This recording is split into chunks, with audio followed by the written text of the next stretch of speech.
Hi everyone, Chris here, and it's a camera comparison I've wanted to do for a while. So we have the Huawei Mate 40 Pro up against the iPhone 12 Pro Max and the Xiaomi Mi 10 Ultra. So side-by-side comparison here. I'll be swapping the audio sources. So right now, front-facing footage for your vlog footage, 1080p maximum only on the Xiaomi, which is rather poor for a 2020 flagship. And then we have 4K 30 and 4K 60 with the iPhone and the Huawei Mate 40 Pro, which is quite good. So which one here do you think is capturing the front-facing footage the best? Wider field of view on the Mate 40 Pro. It's pretty much an ultra-wide front-facing camera. And what about the stability? So I'm jogging ahead, and I am going to just jump down these rocks here, and we'll see which one looks the best. So now I'm in the shade. Which one is blowing out the background? It looks like all three of them are a little bit here. Difficult conditions. As you look at the back here, the sky, which one is capturing this here the best?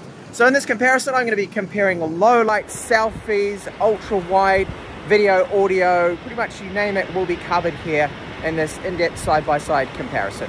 This is 4K 30 frames per second. So we've got optical and electronic image stabilization on all three of these, the main camera. So the Xiaomi has a 48 megapixel sensor.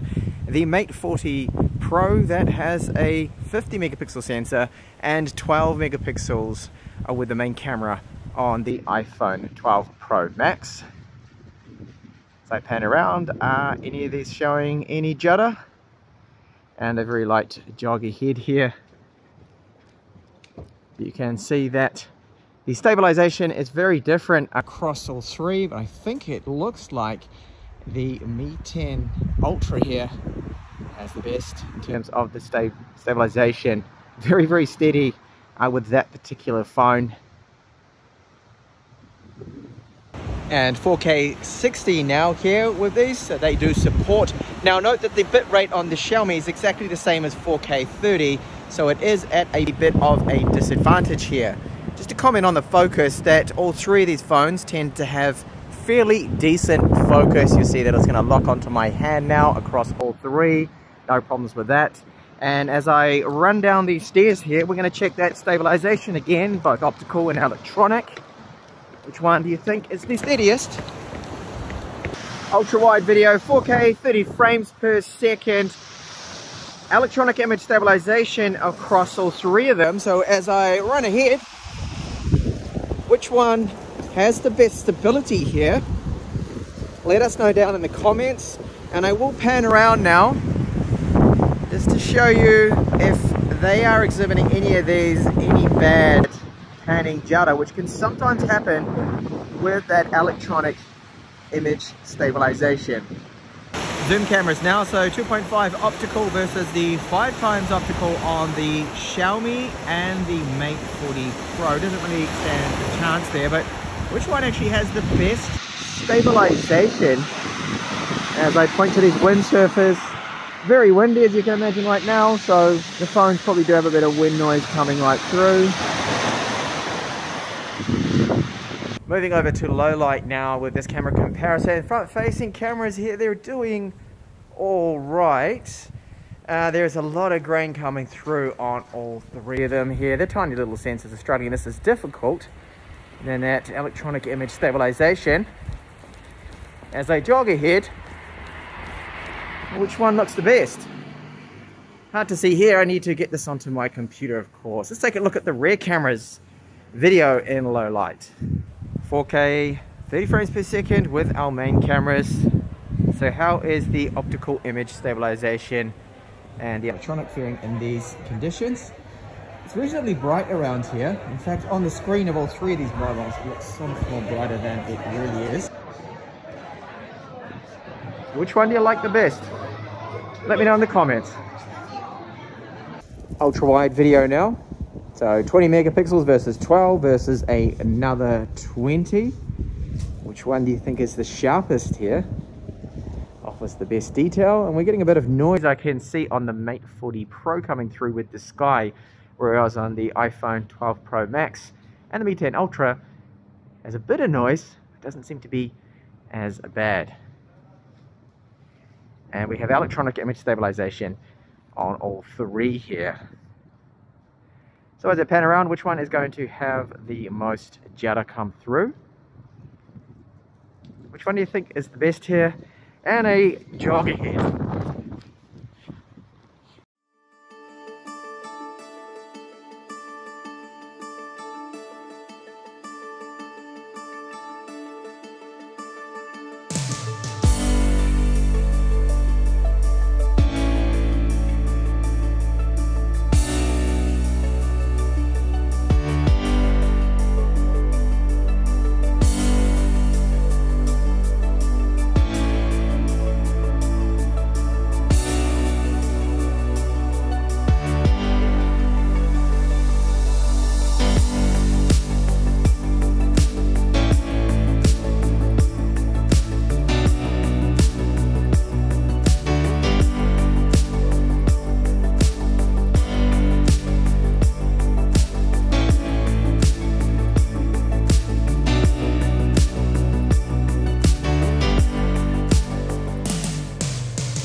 Now to go over my findings, I think with the front-facing vlog footage, I did actually prefer the Mate 40 Pro here. I think because it's got the greater field of view, you get more in the shot, and just overall was just a slightly better looking image.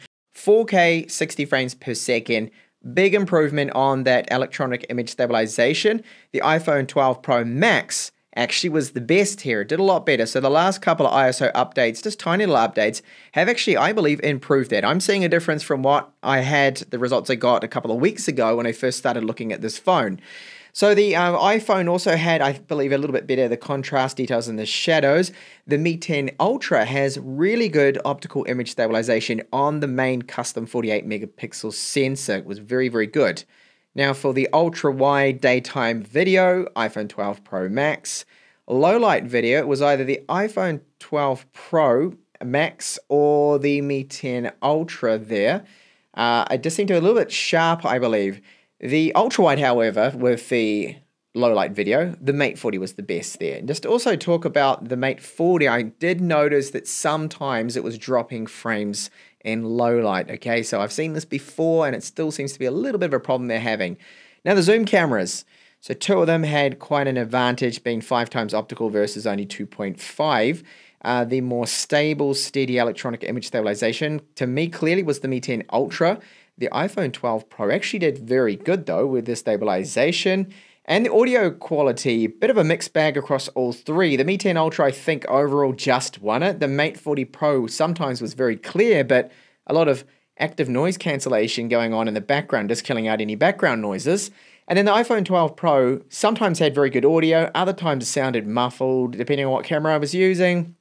The warmer it got, the worse the audio quality seemed to get for some kind of reason. I don't know why, that seems to be a bit of a bug. And now on to our still photography here. So portrait photos, this was a huge surprise to me. I know we got the megapixel advantage on the Mi 10 Ultra, but what a huge difference it made to the clarity once I cropped into my face with my cat there, Vera, looking oh so cute there. The more detail was sharper, better background blur. They went a little bit over the top Xiaomi with the contrast. Look how deep the blacks are. They're too deep. And my face is so sunburned looking and too red, so warm on the iPhone. And then the detail and just overdone as well on the Mate 40 Pro. So portraits, big shake up there. I didn't expect the Xiaomi to win.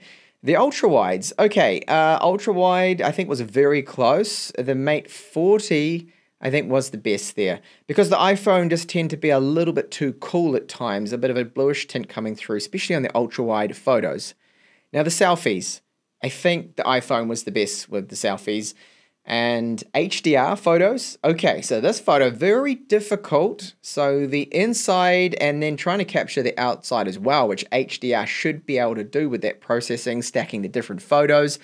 The Mate 40, I think, was the best. The iPhone was terrible here. It just overexposed the background where the pool area is outside. It didn't capture that well at all. And then the real battle, that began with the low light, of course. So the clear winner for low light, ultra wide photos, that is, was the Mate 40 Pro. That was very good. But the main cameras, all three of them, I think were excellent, very, very good. The iPhone 12 Pro Max did so well. It has improved again.